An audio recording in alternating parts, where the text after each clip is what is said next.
नमस्कार, आप देख रहे हैं आई इंडिया और मैं हूं पंकज सिंह गौर। और आज आई इंडिया के स्टूडियो में दो ऐसी शख्सियत जो पहचान की मोहताज नहीं है, उन्हें सभी जानते हैं। ये अलग बात है कि दोनों को दूसरे रूप में जानते थे। चुनावी मौसम है, ऐसे में दोनों आमने सामने होते थे और दोनों के बीच चुनावी मुकाबला भी होता था। लेकिन अब दोनों की ताकत एक बन चुकी है। और हमारे साथ मौजूद हैं समाजवादी पार्टी के लहरपुर के प्रत्याशी और 3 बार विधायक रहे अनिल वर्मा जी। आपका स्वागत है। और इधर हमारी तरफ मौजूद हैं 2 बार लहरपुर से विधायक रहे और नगर पालिका परिषद के चेयरमैन जासमीर अंसारी जी। आपका भी बहुत बहुत स्वागत है। और आज आई इंडिया के दर्शकों को हम ये बताने जा रहे हैं कि ये दोनों कैसे एक हुए और इसका इन्हें लाभ कैसे मिलेगा।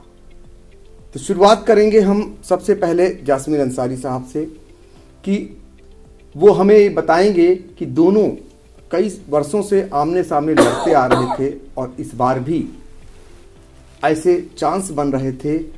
विपक्षी पार्टियां दोनों पर नजरें लगाए हुई थी कि कहीं न कहीं दोनों फिर आमने सामने होंगे, लेकिन दोनों एक कैसे हो गए, ये कैसे चमत्कार हो गया, ये कैसे संभव हुआ? इसमें कुछ पंकज भाई ऐसा नहीं संभव होने का।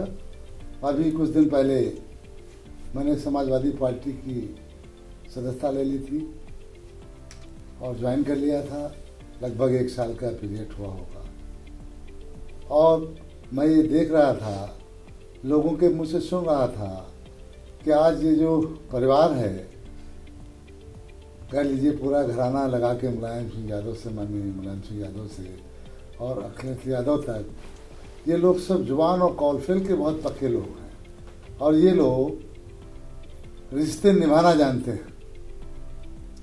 जनता के बीच में भी रह के रिश्ते निभाना जानते हैं, पर्सनल संबंधों के भी रिश्ते निभाना जानते हैं। बहुत सारी खूबियाँ मुझे इनमें दिखी तो मैंने समाजवादी पार्टी ज्वाइन कर लिया था और आज उसी पार्टी में हूँ जी। तो ये है, ये बताया कि कैसे उन लोगों की जुबान है, जिस जुबान की बात होती है उसी बात पर आप अमल किए और आज खड़े हैं। अमल करने की जहाँ पे बात है पंकज भाई जी, जब उन्होंने उस दिन बुलाया तो चूंकि जब मेरी मुलाकात हुई थी तो उस मुलाकात में माननीय अनिल विधायक जी का नाम माननीय राष्ट्रीय अध्यक्ष जी ने लिया था। तो मैंने उस जगह पे ये कहा था कि माननीय अध्यक्ष जी, बिल्कुल आप भैया ये न कहिए, उनके बारे में जो भी आप निर्णय लेंगे वो हमारे लिए सर्वोपर होगा। हमने आपको अपना नेता माना है और जो आपका आदेश होगा उसका हम पालन करेंगे। और सारे पदों पे हम लोग रह चुके हैं, हमें कोई बहुत लालसा नहीं है, लेकिन भैया आपके साथ काम करने की लालसा ज़रूर है। ये मैंने कहा था उनसे। और हमारी माननीय भाभी जी डिम्पल भाभी भी मौजूद थी, कैसर जहाँ हमारी वाइफ मौजूद थी और माननीय राष्ट्रीय अध्यक्ष जी मौजूद थे। तो ऐसे हुआ संभव। और कैसे अनिल वर्मा जी को वहाँ पर सपा प्रत्याशी जब बनाया गया और कैसे उनके साथ आप आकर के खड़े हो गए कंधे से कंधा मिलाकर। आपको बता दें कि 2017 विधानसभा का जब चुनाव हुआ लहरपुर में, तो आप दोनों आमने सामने थे। आप बहुजन समाज पार्टी से प्रत्याशी थे और आप कांग्रेस के उम्मीदवार थे और दोनों लोग बहुत मजबूती से वहाँ चुनाव लड़े थे, जिसका नतीजा ये रहा था कि वहाँ पर भारतीय जनता पार्टी के सुनील वर्मा विजयी हुए थे। अब दोनों की ताकत एक बन करके सामने आई है। अनिल वर्मा जी, ये बताइए कि अब एक 3 जगह मुकाबला आपका होता, अब जब एक जिनसे आपका मुकाबला होता था वो अब आपके साथ खड़े हो गए, अब मुकाबले में किसको मानते हैं आप? मुकाबले में अब तो कोई है नहीं। जब 2 ताकत एक साथ हैं और ये पूरा जिला जानता है, प्रदेश जानता है कि दोनों लोग ताकतवर हैं और दोनों लोग एक साथ हो जाने के बाद भारतीय जनता पार्टी खत्म हो जाती है। और ये केवल लहरपुर विधानसभा ही नहीं, जासमीर भाई की ताकत 5 विधानसभा में और 5 विधानसभा में लोकसभा में अच्छे वोट मिले थे पिछले चुनाव में। इसका लाभ इधर की 5 विधानसभाओं में जबरदस्त रहेगा और इधर की 5 विधानसभा निश्चित रूप से समाजवादी पार्टी जीत जाएगी। हालांकि जिले की 9 सीटें जीतेंगी जी। लेकिन इधर की पांचों विधानसभा में विशेष सहयोग और योगदान जासमीर भाई का रहेगा। जहां तक एक होने का सवाल है, राजनीति में कभी किसी की दुश्मनी व्यक्तिगत नहीं होती। कब कहां कौन एक हो जाए ये किसी को पता नहीं। कब कहां कौन सी परिस्थितियां आ जाए, किसको एक साथ बैठना पड़े, ये राजनीति में सब संभव है। और उसी के तहत राष्ट्रीय अध्यक्ष जी की कुशलता, प्रेम और भाव और उनका निर्णय जी हम दोनों लोगों ने माना है। और हम लोग पूरी ईमानदारी के साथ दोनों लोग एक साथ काम करेंगे, एक साथ चुनाव लड़ेंगे, आगे भी आने वाले भी एक साथ चुनाव लड़ेंगे, ये भी जान लीजिए। ये बहुत बड़ी बात अनिल वर्मा जी ने कह दी है कि आगे भी दोनों मिलकर एक साथ चुनाव लड़ेंगे। जो विधानसभा के चुनाव हो रहे हैं, बहुत सारे आप नज़ारे देखते होंगे कि जब टिकट कटता है तो बहुत सारे लोगों के आंसू देखने को मिलते हैं। आप ये भी देखते हैं कई ऐसे जो टिकट के दावेदार थे, जब उनका टिकट कटा तो आत्मदाह जैसा कदम उठा लेते हैं। और इसमें बड़ी सौम्यता से दोनों के बीच समझौता हो गया। क्या मानते हैं, इनके त्याग को कहां तक मानते हैं? पूरा त्याग है इनका, जासमीर भाई का पूरा त्याग है। राष्ट्रीय अध्यक्ष जी ने जो हमसे शब्द कहे वो मैं कह देना चाहता हूँ। जी जी। राष्ट्रीय अध्यक्ष जी ने कहा था कि हम टिकट जासमीर भाई को देना चाहते हैं, और जासमीर भाई ने यह कह दिया आपको लड़ाइए, ये टिकट आप हमारा नहीं है, हम नहीं दे रहे, जासमीर भाई आपको दे रहे हैं। और उसी जगह कुछ और चीज कही, वो उसको हमने भी स्वीकार किया। ये बड़ी बात है, ये बड़ा दिल है। देखिए जो बातें वहां हुई उनको सार्वजनिक रूप से बता रहे हैं कि राष्ट्रीय अध्यक्ष यानी अखिलेश यादव जी जो है टिकट के लिए जासमीर अंसारी की बात रख रहे थे, और उसके बाद कैसे दोनों के बीच आम सहमति बनी। और वरिष्ठतम नेता हैं अनिल वर्मा जी, जिनके नाम पर जासमीर अंसारी सहमत हो गए। और अच्छी खासी, जैसे कहते हैं कि बाहर अंदर का जो समझौते होते हैं वो बाहर अमूमन लागू नहीं होते, बहुत कई बार ऐसा देखने को मिला, लागू यहाँ लागू है पूरा। यस, तो ये बड़ी बात है, तो ये बहुत बड़ी बात है। और वही बात आप बता रहे हैं कि कैसे जब लखनऊ पहुंचे दोनों नेता, और दोनों के बीच चूंकि लहरपुर पर हर किसी की नजर लगी हुई थी कि वहां से प्रत्याशी समाजवादी पार्टी से कौन होगा, और वहां पर राष्ट्रीय अध्यक्ष ने दोनों के बीच सहमति बनाकर अनिल वर्मा को वहां पर प्रत्याशी घोषित कर दिया, जिनके समर्थन में खुले दिल से खुले मन से जासमीर अंसारी भी साथ हो गए। जब वहां पर समझौता हो रहा था तो हम चाहते हैं कि कोई ऐसी बातें आई होंगी, आप भी भावुक हुए होंगे, क्योंकि टिकट जब कटता है। भावुक होने की पंकज भाई बात बता दूं आपको जी। वहाँ पे जब मैं पहुंचा, उन्होंने मेरा टिकट फाइनल कर दिया, और उसके बाद वो एक कॉन्फ्रेंस के लिए ताज होटल चले गए, और उन्होंने लोगों से बता दिया, अपने वहाँ जो लोग रहते हैं कार्यालय में, कि ये फैसला हमने ले लिया है, और मैंने हमारे लिए उन्होंने कहा कि ये टिकट लहरपुर से इनको दिया जाएगा, और इनको मैंने फाइनल कर दिया है। बुला के सब लोगों को बता दीजिए कहाँ पे किसको लड़ना है, और जिन लोगों से उनको कहना था माननीय राष्ट्रीय अध्यक्ष को, उनसे उन्होंने कह दिया। उसके बाद जब वो वापस आते हैं, इतनी देर में मेरे जहन में बात आई कि इतने सच्चे लोग दुनिया में मिलते नहीं हैं जल्दी। और वो देखिए पुरानी बात को याद रखे हुए हैं कि माननीय अनिल वर्मा जी से उन्होंने कोई कमिटमेंट किया था, और मन से किया था, लहरपुर जाके किया था कस्बे में हमारे। और उसके बाद जब इतनी जुबान के पक्के और सच्चे लोग हो सकते हैं, तो ऐसे लोगों के लिए एक विधायकी नहीं, सैकड़ों विधायकी त्यागना कोई बड़ी बात नहीं, उसको त्याग देना चाहिए आदमी को। और ऐसे लोगों का साथ और उनका मन जो करता हो वही आदमी को करना चाहिए। उस समय का नज़ारा क्या रहा होगा? उस समय का नज़ारा ये रहा कि जब मैंने ये कह दिया, और उनको माने हमारे बड़े भाई अनिल वर्मा जी को बुलाया उन्होंने अंदर, और जब इनको टिकट उन्होंने कहा कि ये टिकट मैं अपना नहीं दे रहा हूँ, ये अपना टिकट आपको दे रहे हैं, तो मैं इनको जब बधाई देने लगा माननीय बड़े भाई को कि आपको टिकट मुबारक हो और आपको जीत भी मुबारक हो एडवांस में, तो मैं बबक के रो पड़ा। जैसे माननीय हमारे बड़े भाई ने कहा कि हम हर बात बता देना चाहते हैं, रो पड़ा, मेरे आंसू आ गए। मुझे फिर गले से लगाया माननीय राष्ट्रीय अध्यक्ष जी ने। बहुत मतलब उसे जैसे एक अपना कोई गार्जियन किसी को अपने सीने से लगा लेता है, इस तरीके से उन्होंने मुझे सीने में चिपटा लिया। और उसके बाद मैंने फिर कहा ये मेरे उसके आंसू नहीं हैं कि मैं चुनाव नहीं लड़ रहा हूँ। तकलीफ तो जाहिर सी बात है, बीडीसी का चुनाव जब कोई लड़ने के लिए मना किया जाता है जल्दी आदमी नहीं मानता है। ये तो विधानसभा का चुनाव था और मैंने भैया से यही बात कही भी थी कि 22 साल से मैं बराबर सारे चुनाव लड़ता चला रहा हूँ, एमपी का भी, चेयरमैनी का, विधायकी का भी, और ये पहला चुनाव होगा 22 साल बाद जो मैं नहीं लड़ रहा हूँ आपके आदेशानुसार। तो मुझे कोई तकलीफ नहीं थी, मेरे वो भी ऐसा कह लीजिए खुशी के आंसू थे, क्योंकि मैंने देखा कि राष्ट्रीय अध्यक्ष जी मतलब ये कितने बात वाले हैं, कितने बात और उसके रखने वाले हैं। तो ऐसे लोगों की हर बात को आदेश की तरह मानना चाहिए। मैं तो उसी का मानने वाला हूँ कि जो आदमी अच्छा है तो उसकी कदर भी करिए, उसकी बात को भी मानिए। पद और ये सब चीज़ें आने जाने वाली चीज़ें हैं, आती रहेंगी, जाती रहेंगी, मिलती रहें। कभी कभी बहुत छोटी चीज़ चली जाती है और बहुत बड़ी चीज़ मिल जाती है। ये मेरा जिंदगी का पंकज भाई अनुभव है। ये अनुभव है और आंसू निकले वो, लेकिन वो खुशी के आंसू थे। वो दूसरे को देख करके कि ये करके त्याग, और राष्ट्रीय अध्यक्ष कितना खुश हो रहे हैं उसके आंसू थे, और उसी का त्याग किया जासमीर अंसारी ने। एक चीज़ और जानना चाहेंगे कि अब जब दोनों शक्तियां एक मिल गई हैं, आपका भी अनुभव है, आप जैसा कि बोले हैं अभी 22 साल से आप चुनाव लड़ते आ रहे हैं, विधान सभा के भी और इसके अलावा नगर पालिका के भी।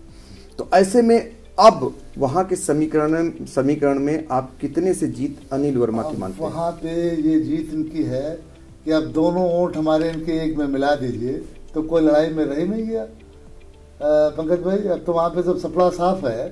बीजेपी का मैंने दिल में ठान रखा है कि मैं 9 सीटें जिले की जिता के झोली में डालने का काम करूँगा। जितनी मैं मेहनत कर सकता हूँ करूँगा, लेकिन ये सीट मैं जरूर चाहूँगा लहरपुर 9 में सबसे ज़्यादा मार्जिन से हमारी लहरपुर विधानसभा चुनाव जीते, ये मेरी जरूर सोच रहेगी।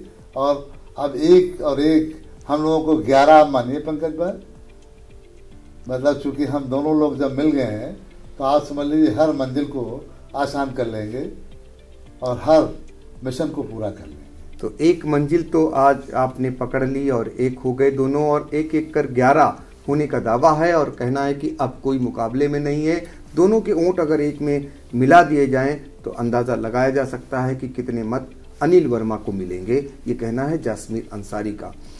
ये बताइए कि अब लहरपुर की फिजा, आप तो बहुत सारे चुनाव लड़ते आ रहे हैं, आपकी माँ भी रही वहाँ से विधायिका, आपके फादर सांसद रहे, तो आपका लंबा चौड़ा अनुभव है, 3 बार के आप विधायक हैं। अब बदला कितना पाते हैं लहरपुर को? हमारे यहाँ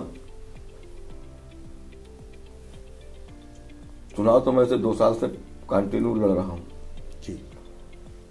टिकट होने के बाद और इस समझौते के बाद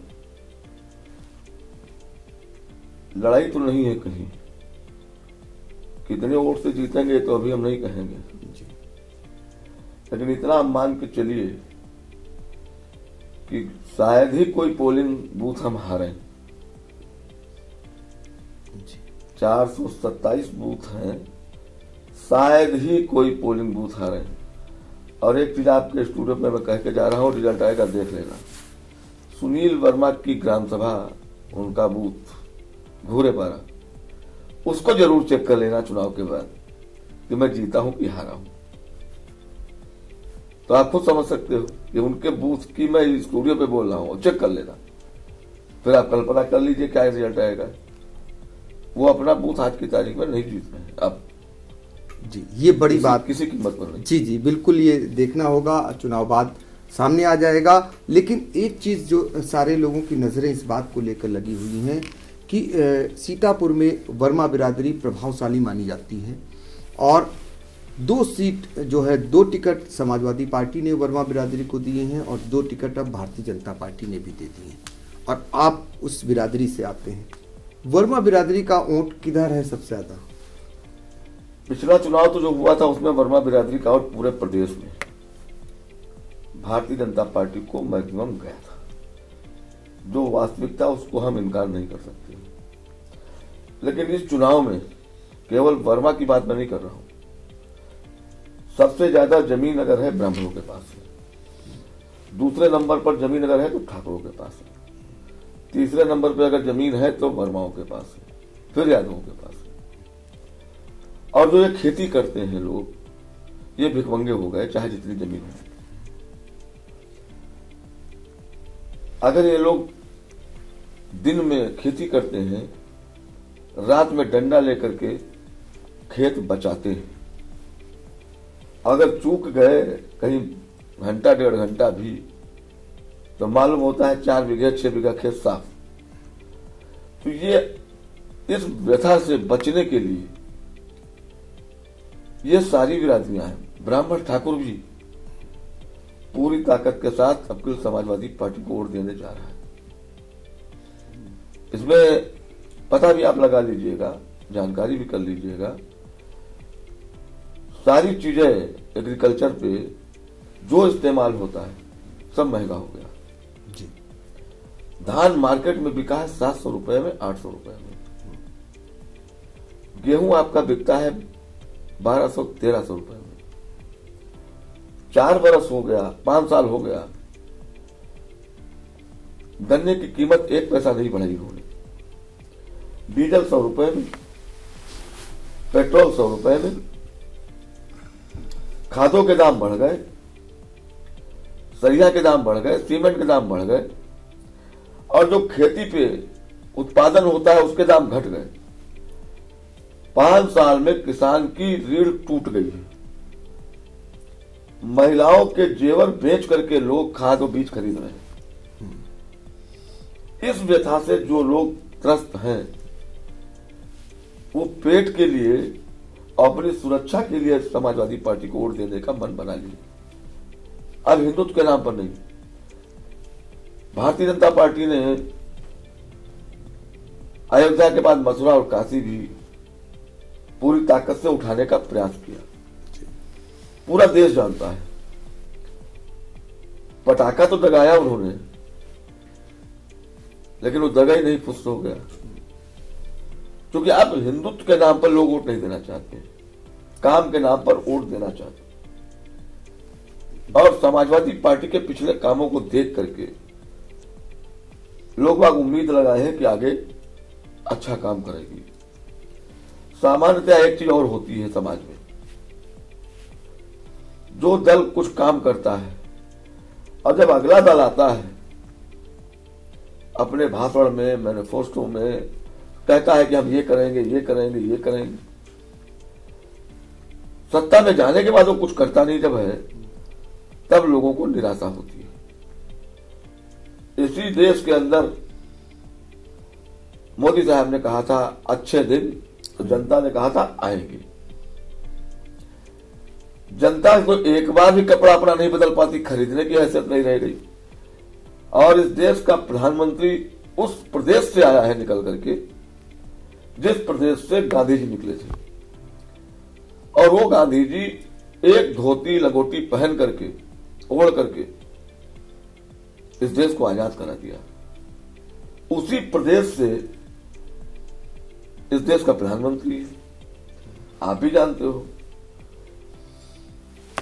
नौजवान भी 4 बार सूट नहीं बदलता होगा, जो खिड़कियां देखता होगा वो भी 4-7 बार सूट नहीं बदलता होगा। इस देश का प्रधानमंत्री 6 बार सूट बदलता है। क्या दिखाने के लिए बदलता है, किसको दिखाने के लिए बदलता है, ये आप लोग जान सकते हैं, मैं नहीं जानता, लेकिन बदलता है। तो जिस देश के प्रधानमंत्री 50% समय सूट बदलने में निकाल दे, वो इस देश को क्या देगा? कुछ नहीं देने वाला है, और ना दिया। सारा प्राइवेटाइजेशन किए दे रहे हैं, आप भी समझदार हैं। देश को कहां ले जाओगे? हमको बता दो भाई। रेलवे बेटा प्राइवेट सेक्टर पे कर दिया, जहाज प्राइवेट सेक्टर पे कर दिया, बीमा कंपनियां दुनिया की सबसे ज्यादा प्रॉफिटेबल कंपनी है। इंश्योरेंस, लाइफ इंश्योरेंस दुनिया की आंकड़े आप देख लीजिए, उसको भी तुम प्राइवेट सेक्टर दे रहे हो। बैंक के कर्मचारी हड़ताल कर रहे हो, उनको भी प्राइवेट सेक्टर दे रहे हो।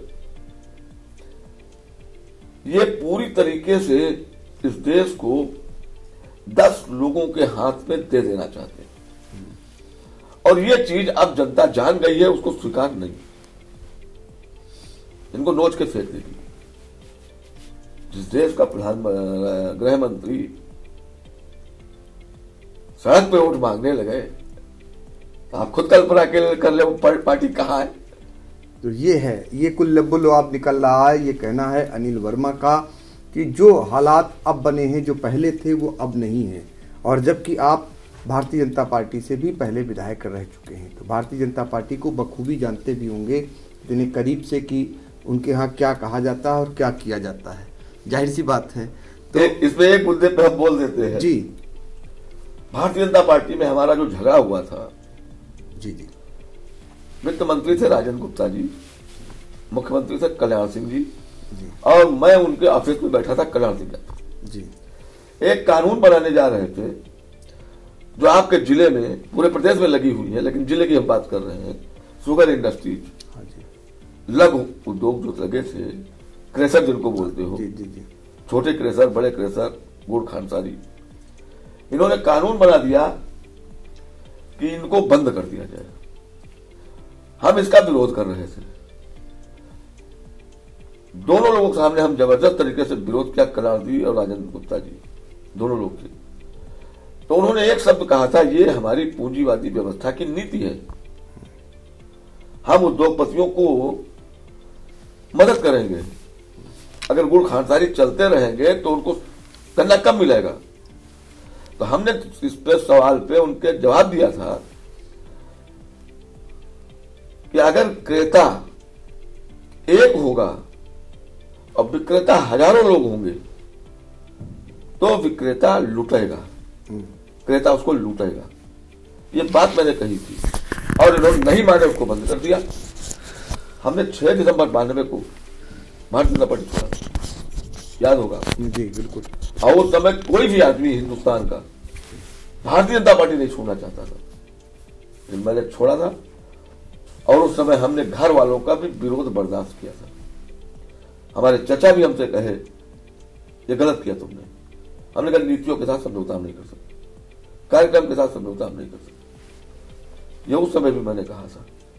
और उसके बाद भी 12 में जब हमारा टिकट कटा है, शायद आपको याद होगा, तो भारतीय जनता पार्टी ने पूरी ताकत हम पर लगाया कि लड़ जाओ 5 में, हम नहीं गए।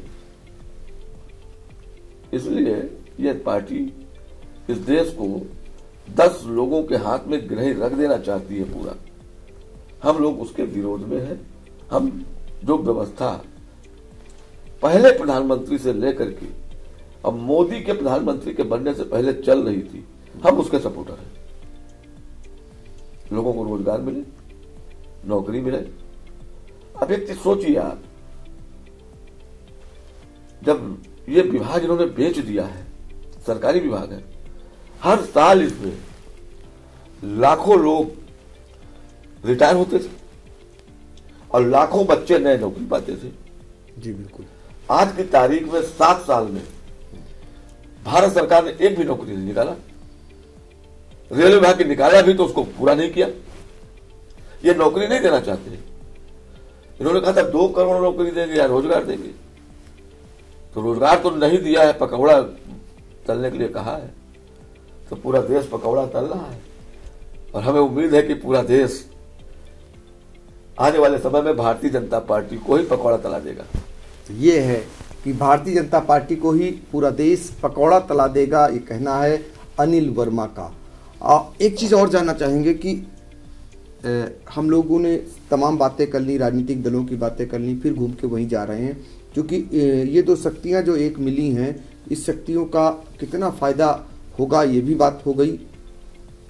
जासमीर अंसारी का जो त्याग है, इस त्याग किसी की भी त्याग की कोई कीमत नहीं होती। ऐसे में हर आदमी जब राजनीति के क्षेत्र में होता है तो वो अपनी अपेक्षा रखता है। एक अपेक्षा इनकी मरी है, कोई अपेक्षा इनकी जिंदा भी होगी 100%। तो उस अपेक्षा को क्या वो राष्ट्रीय अध्यक्ष जी कहेगा, हम नहीं कह सकते जी। तो वो ये भी नहीं कह सकते, हम भी नहीं कह सकते, लेकिन दर्शक समझ रहे हैं। हाँ, दर्शक समझ रहे हैं। और जो त्याग है उससे ज्यादा मिलेगा, इतना कह सकता हूँ। नहीं हमारा कोई वो नहीं, हम जो हमारी बात हुई है त्याग ज्यादा मिलेगा, बस इतना कह सकता हूँ। देखिए कुल मिला के इन्होंने कह दिया इशारों में, आप समझ भी रहे होंगे।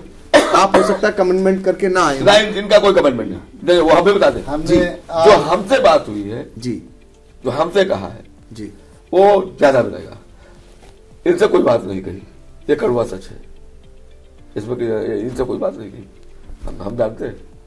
कमेंटमेंट पंकज भाई मैंने इसलिए नहीं कभी किया, कोई कि मेरा कोई कमेंटमेंट का कोई मतलब नहीं होता है, अच्छे लोगों का साथ ही कमेंटमेंट होता है।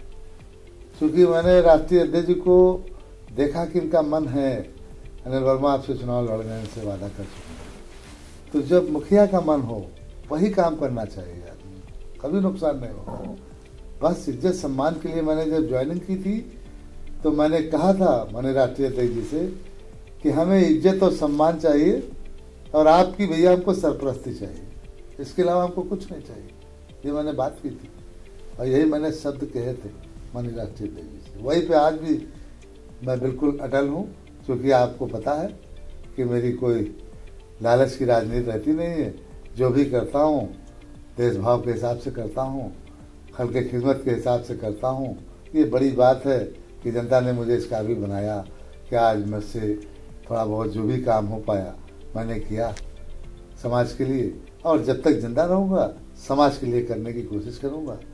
और अच्छी सोच जब मैं चाय का होटल चलाता था तब भी मेरी थी उन परिस्थितियों में, और आज जनता ने मुझे विधायक बना दिया, वाइफ को एमपी बना दिया, चेयरमैन बना दिया, और उसके बाद भी मेरी सोच वही है कि मेरे हाथ से फायदा हो जाए किसी का, लेकिन किसी का नुकसान ना हो। ये मेरी शुरू से सोच रही है, और वो जब तक मैं जिंदा रहूंगा इस सोच को कोई बदल नहीं सकता है। तो चाय वाले प्रधानमंत्री हैं ये सभी जानते हैं, चाय वाले ये विधायक रहे, ये ऐसे विधायक रहे जो सीतापुर में नगर पालिका परिषद लहरपुर के चेयरमैन भी रहे और 2 बार विधायक भी रहे। ये भी चाय की दुकान पर चाय बेचते थे और वो सार्वजनिक मंच से उस बात को स्वीकार भी करते हैं और शुक्रिया अदा करते हैं उस जनता का जिन्होंने चाय बेचने वाले को उनका जनप्रतिनिधि चुना अपना, और आज इस मुकाम पे हैं। यही वो बार बार जनता के प्रति आभार भी जताते हैं।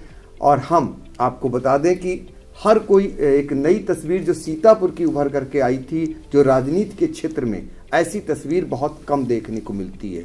एक दल में एक जगह से कोई टिकट मांग रहा हो, एक का टिकट कट जाए, और किसने नहीं देखा कि सिधौली में क्या हुआ टिकट कटने के बाद या मिलने के बाद, किसने नहीं देखा अन्य विधानसभाओं में जब टिकट कटा, बिस्वा में जो टिकट कटा उसके बाद क्या हुआ, वहाँ भाजपा के लोग कैसे विरोध में खड़े हुए और सभा की। लेकिन यहाँ टिकट कटा और बटा नहीं, यहाँ टिकट समझौते के तहत एक के पास गया, क्योंकि उनका लक्ष्य था जीतना, और कोई समझौता नहीं किया आपस में कि आज टिकट इनका हो रहा है तो मुझे ये मिले, ये आप लोगों का कहना है।